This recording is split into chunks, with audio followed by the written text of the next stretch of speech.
Maya's fingers traced the familiar grooves of her violin case, the leather worn smooth by years of handling. The instrument inside hadn't been touched in 3 days, a new record, even for her. She sat in her cramped apartment, surrounded by towers of sheet music that seemed to mock her with their faded dreams. The Brahms concerto she'd once performed at her graduation recital peeked out from beneath a stack of beginner exercises, its pages yellowed with age and neglect. The sound of her phone buzzing cut through the oppressive silence. Another text from her mother. "How's the music going, sweetheart?" Maya deleted it without responding. How could she explain that music had become a prison rather than a passion? That every note she played felt like a reminder of what she'd lost, what she'd failed to become. She was 28, and her life felt like a broken record playing the same melancholy tune. Part-time teaching at the community center, where she watched wide-eyed children massacre, Twinkle, Twinkle, Little Star, with the same enthusiasm she'd once brought to Paganini. Wednesday and Friday evenings with the Riverside Community Orchestra, where she sat second-chair violin, playing arrangements of classical pieces watered down for their modest skill level. The orchestra was her penance, she'd decided. A reminder of how far she'd fallen from the heights she'd once imagined. Her conductor, Mr. Hartwell, was a stern man in his 60s who ran rehearsals with military precision, tolerating no deviation from his rigid interpretations. The other musicians were pleasant enough, retired teachers, housewives, college students earning beer money, but none of them understood the fire that had once burned in her chest when she played. That fire had died 3 years ago, on a stage in Philadelphia. She could still feel the weight of Liam's disappointed stare, still hear the discordant screech that had erupted from her violin when her fingers slipped during their duet performance. The scholarship competition that was supposed to launch both their careers had become the funeral of their friendship instead. Maya opened her laptop and scrolled through social media, a habit she developed to torture herself. There was Jennifer, her former roommate, now playing with the Boston Symphony. Marcus, posting photos from his European tour. And then, buried in her feed, a post that made her heart skip. Back in the old stomping grounds soon. Can't wait to reconnect with old friends. Liam's profile picture showed him smiling in front of what looked like Carnegie Hall. She'd been avoiding his posts for months, but this one felt different. More personal. She stared at the words until they blurred, her finger hovering over the comment button. But what could she say? "Sorry I ruined your life 3 years ago?" She closed the laptop instead. The next morning, Maya dragged herself to rehearsal at the community center. The fluorescent lights buzzed overhead, casting everything in a sickly yellow glow. She was early, as usual, using the time to run through scales and try to find some semblance of the precision that had once defined her playing. "Maya!" Mr. Hartwell's voice boomed across the empty hall. She looked up to see him approaching with an expression she'd never seen before, something almost resembling excitement. "Perfect timing. I wanted to speak with you about our upcoming gala." Maya suppressed a groan. The annual gala was the orchestra's biggest event, which wasn't saying much. They'd rent the modest Riverside Arts Center, invite family and friends, and perform a selection of safe, crowd-pleasing pieces. It was exactly the kind of musical mediocrity that had become Maya's life. "I know you're probably expecting the usual program," Mr. Hartwell continued, his eyes twinkling with an energy she'd never seen from him. "But this year, I'm thinking we should shake things up. Add something special. Something unexpected." Maya raised an eyebrow. Mr. Hartwell had been conducting the same 15 pieces for the past 5 years, rotating them with the consistency of a Swiss watch. "What kind of special?" "A surprise piece. Something we'll rehearse separately, just to select few musicians. I think you'd be perfect for it." He leaned forward conspiratorially. "But it would have to be our secret, at least until the performance." Despite herself, Maya felt a flicker of curiosity. "What's the piece?" "All in good time, my dear. All in good time." Mr. Hartwell's smile was maddeningly mysterious. "Just trust me on this one. Can you stay after regular rehearsal tonight? We'll have a special session."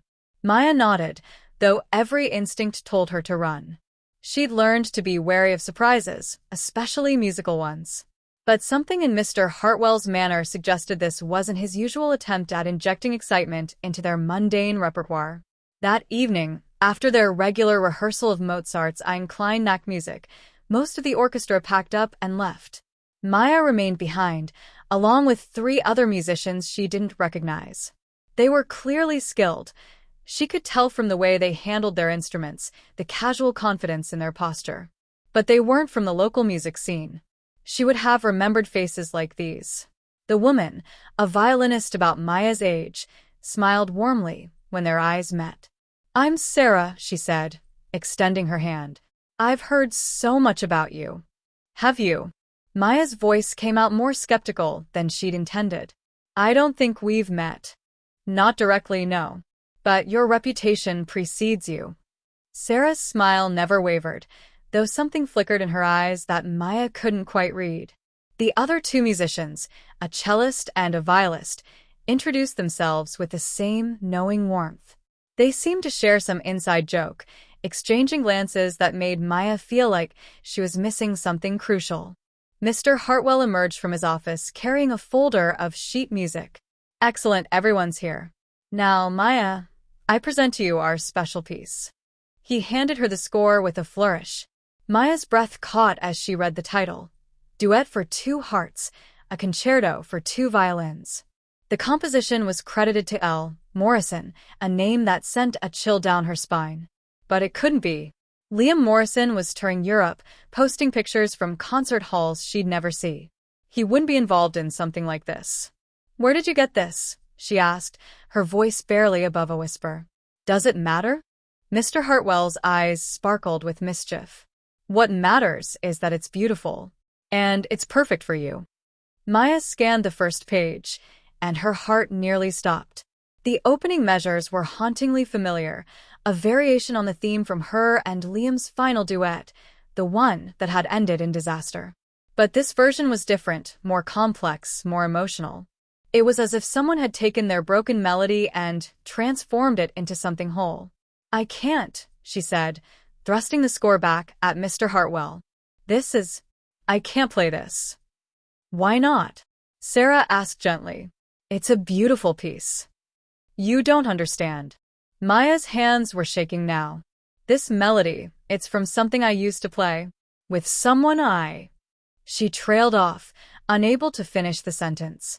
Mr. Hartwell placed a gentle hand on her shoulder. "Maya, sometimes the only way to heal old wounds is to face them head-on. Trust me on this." Against her better judgment, Maya found herself nodding. They ran through the piece, and despite her emotional turmoil, she was captivated.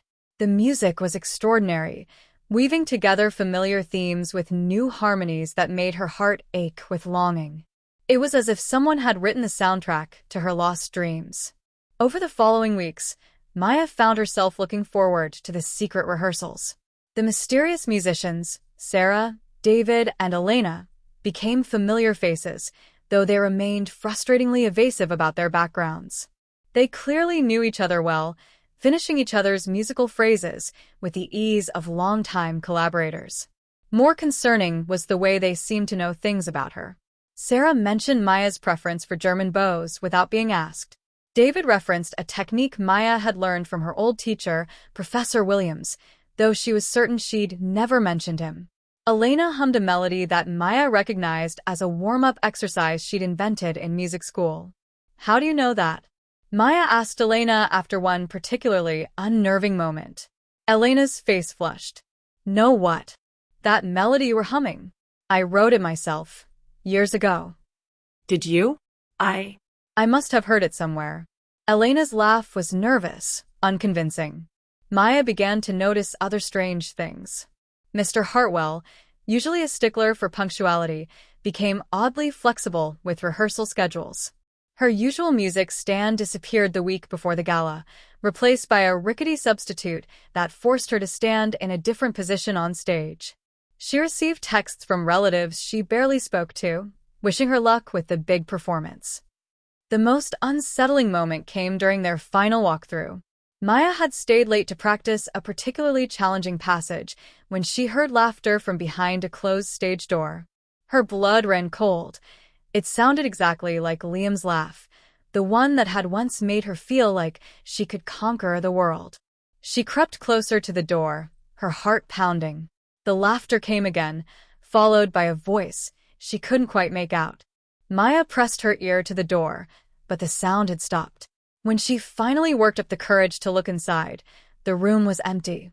"You're losing it, Maya," she whispered to herself. "Absolutely losing it."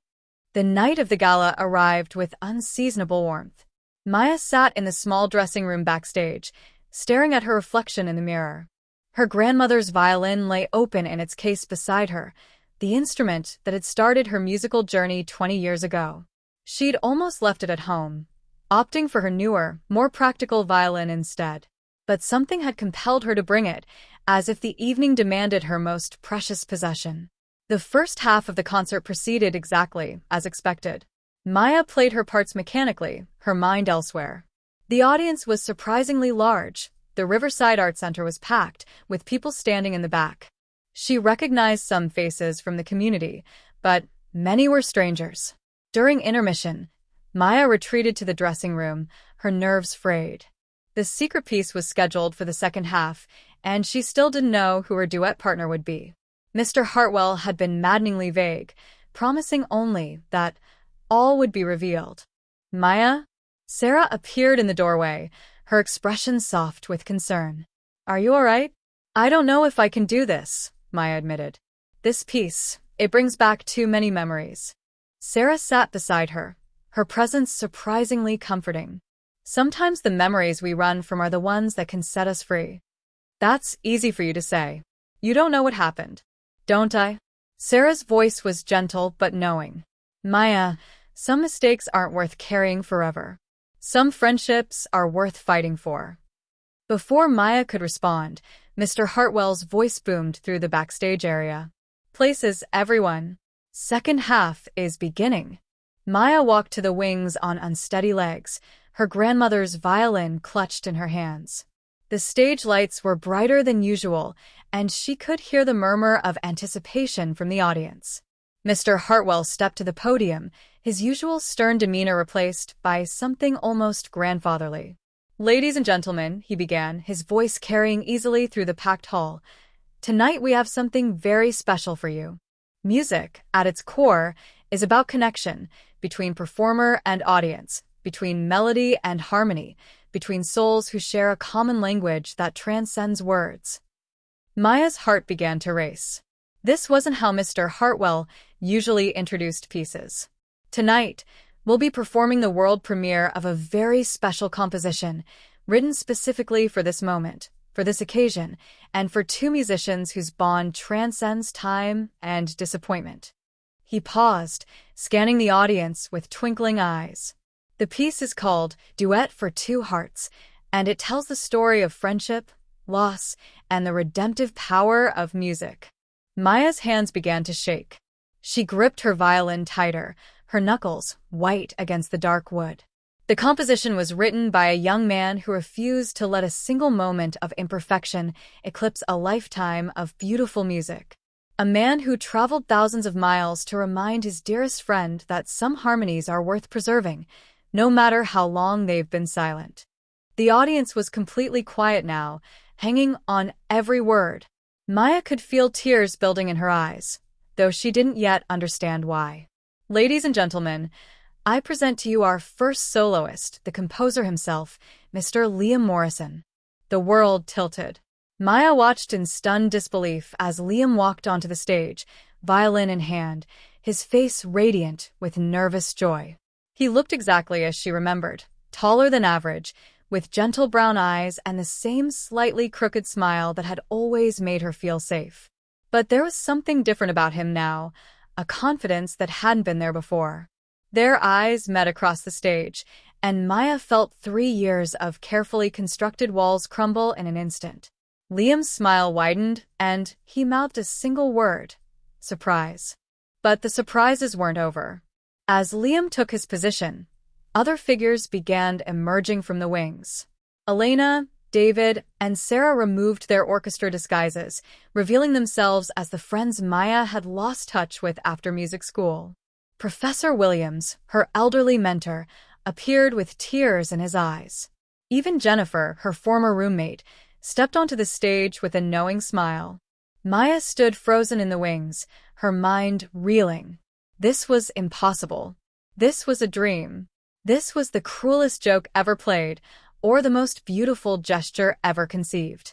Mr. Hartwell turned toward her, his expression infinitely kind. And now, our second soloist, who needs no introduction to those who know her heart, our very own Maya Chen. The spotlight swung to her, and Maya felt the weight of hundreds of eyes. Her legs moved of their own accord, carrying her onto the stage where Liam waited with an expression of such tender hope that it nearly broke her heart. "Maya," he whispered as she approached, his voice thick with emotion. "I've been trying to find the courage to call you for 3 years. You wrote this?" she asked, gesturing to the music stand between them. "I wrote it for us," he said simply. "For what we were, what we lost, and what we could be again." Maya's vision blurred with tears. "Liam, I'm so sorry. That night in Philadelphia, You made a mistake," he interrupted gently. "We both did. But Maya, one mistake doesn't erase a lifetime of beautiful music. It doesn't erase the fact that you're the most gifted musician I've ever known, or that playing with you made me believe I could fly." The audience waited in respectful silence as Maya struggled to find words. Finally, she whispered, "I thought I'd lost you forever." "Never," Liam said firmly. "You could never lose me. I've been waiting for you to find your way back to the music. Back to us." Mr. Hartwell stepped forward, his voice gentle but caring. "The piece you're about to hear was composed over the past 6 months, built on themes from Maya and Liam's shared musical journey. It's a celebration of friendship, forgiveness, and the unbreakable bonds that connect us through music." Maya raised her violin with trembling hands, her grandmother's instrument feeling both foreign and familiar against her shoulder. Liam matched her position, and for a moment, they were 22 again, standing in the practice room where they'd spent countless hours perfecting their harmony. The opening notes flowed from their instruments, like a conversation between old friends. Maya's part began tentatively, a solo melody that spoke of loneliness and loss. But as Liam's violin joined in, weaving around her theme with delicate counterpoint, the music began to soar. The piece was everything Maya had dreamed music could be, complex enough to challenge, emotional enough to move, and personal enough to heal. As they played, she felt the walls she'd built around her heart begin to crumble. The music wasn't just notes on a page.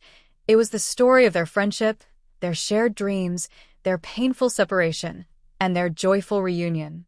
The audience was completely silent, drawn into the intimate musical conversation happening before them. Maya could feel their energy, their emotional investment in the story being told through sound. This wasn't just a performance, it was a communal experience, a shared moment of beauty that transcended the boundaries between performer and audience. As the piece reached its climax, Maya felt a surge of the old passion, the fire that had once driven her to practice until her fingers bled. But this was different, tempered by experience, deepened by loss, and made more precious by its fragility. She wasn't the naive girl who'd once believed talent was enough. She was a woman who understood that true artistry required vulnerability, courage, and the willingness to risk everything for a moment of transcendent beauty. The final notes rang out in perfect harmony, hanging in the air like a prayer answered. For a moment, the hall was completely silent. Then, as if released from a spell, the audience erupted in applause that seemed to shake the very foundations of the building. Maya lowered her violin, tears streaming down her face. Liam crossed the small distance between them and pulled her into a fierce embrace, his own eyes bright with unshed tears. "I missed you so much," she whispered against his shoulder. "I missed you too," he replied. "But we're here now. We're both here." The other musicians on stage, their friends, their chosen family, surrounded them with embraces and laughter. Professor Williams approached with unsteady steps, his weathered face creased with joy. "My dear children," he said, his voice cracking with emotion. "That was the most beautiful thing I've ever heard. You've both grown so much." As the applause continued, Maya felt something shift inside her chest. The cynicism that had protected her for so long began to dissolve, replaced by something she'd almost forgotten: hope. Not the naive hope of youth, but the mature hope of someone who'd seen darkness and chosen to believe in light anyway. The reception after the concert was a blur of congratulations, tears, and stories. Maya learned that Liam had been planning this surprise for months, contacting their old friends and convincing Mr. Hartwell to participate in the elaborate scheme. He'd taken a leave of absence from his touring schedule, turning down lucrative engagements to be here, in this modest community center, for her. "Why?" she asked him as they stood together in the empty hall, long after the last guest had left. "You could have just called." Liam smiled, the same crooked smile that had always made her feel like she was home. "Because you wouldn't have answered. And because some things are too important for phone calls. Some apologies require grand gestures." "I should have been the one apologizing," Maya said. "I ruined everything that night." "No," Liam said firmly. "We ruined it together, and we fixed it together. That's what partners do." Maya looked around the empty hall, at the chairs scattered haphazardly, the music stands abandoned in the wings, the lingering traces of an evening that had changed everything. "What happens now?" "Now," Liam said, taking her hand, "we make new music. Different music. Better music." Maya squeezed his hand, feeling the calluses on his fingertips that matched her own. Together? Always together. As they walked out into the warm night air, Maya carried her grandmother's violin case in one hand and held Liam's hand with the other. The future stretched out before them, full of possibilities she'd thought were lost forever. She had her music back, her passion restored, and her dearest friend returned to her. But more than that, she had herself back.